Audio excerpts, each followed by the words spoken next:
Hi everybody. I'm going to be reading some Magic Treehouse. This one is The Vacation Under the Volcano by Mary Pope Osborne. And I hope you enjoy it. I'll read a few chapters now and then I'll add another post that has a few more chapters so that you can listen along, okay? So if there's pictures I'll show them, but there's not a ton in this one. Vacation Under the Volcano.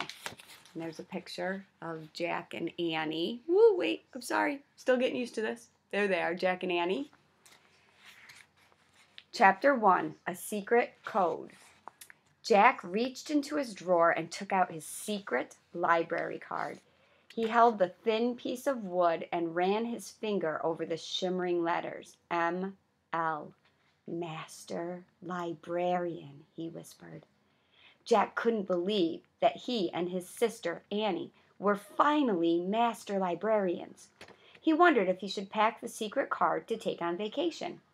His family was about to leave for a week in the mountains. Just then, Annie stuck her head into Jack's room. "Want to check the woods?" she asked. Every morning, they looked in the Frog Creek woods to see if Morgan Le Fay and her magic treehouse had returned. "We can't," said Jack. "We're leaving soon." "But what if Morgan's there?" said Annie. "What if she's waiting for us?" "Oh, okay," said Jack. "Let's look fast." He grabbed his backpack. He threw in his notebook, his pencil, and his secret library card. And then he followed Annie downstairs. "We'll be back soon," Annie called. "Don't go far," their dad called. "We're leaving in 20 minutes. "Don't worry, we'll be back in 10, said Annie. Right, thought Jack. 5 minutes to the woods and 5 minutes back.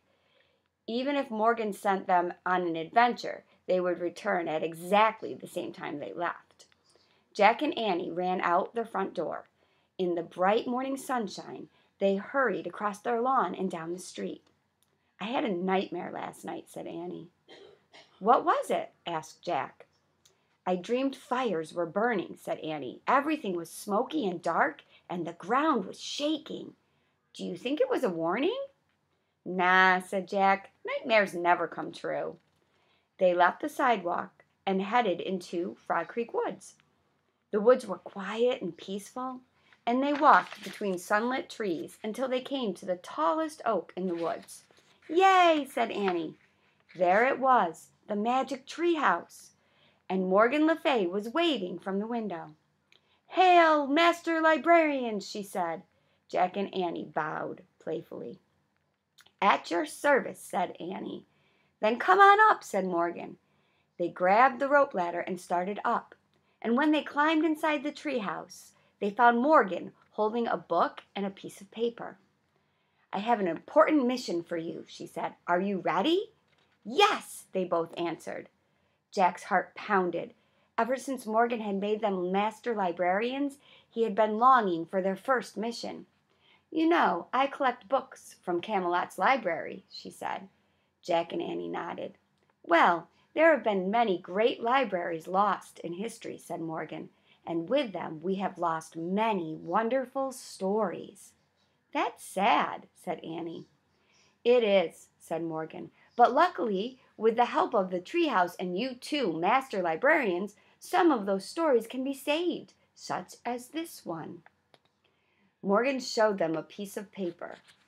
There was strange writing on it. Ooh, let's see, can I get it to you? Ooh, right there. "Is that a secret code?" said Jack. Morgan smiled. "In a way," she said. "Actually, it's the title of a lost story. It's written in Latin, the language of the ancient Romans in Italy." "Ancient Romans?" said Jack. He loved anything to do with ancient Romans. "Yes," said Morgan.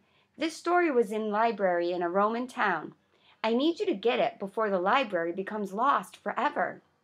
"No problem," said Annie. "Do you have your secret library cards?" asked Morgan. "Yes," said Jack. "Good. Do not lose them. The right people will know what they mean," said Morgan. "And as usual, here is a book to help you."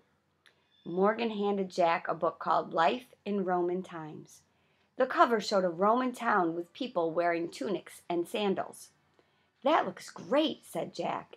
"And take this, the name of the story I need," said Morgan. She handed the piece of paper to Jack, and he put it in his backpack. "Remember," said Morgan, "your research book will guide you. But remember, in your darkest hour, only the ancient story can save you. But first, you must find it." Jack and Annie nodded. "Go on," Morgan said softly, "and don't forget what I just told you." "Thanks," said Jack, and he pointed at the cover of the book in Roman times. "I wish we could go there," he said. The wind started to blow. "I almost forgot. I'm going to help you blend in," Morgan shouted above the wind. "What do you mean?" shouted Jack. Before Morgan could answer, the tree house started to spin. It spun faster and faster, and then everything was still. Absolutely still. "Oh, cool," whispered Annie. "Look at us." That's the end of the first chapter. I don't know. What do you think Morgan did for them? If you have any ideas and you want to share them, comment down below the video. I'll read chapter 2 to you soon. Miss you guys. See you soon. Bye.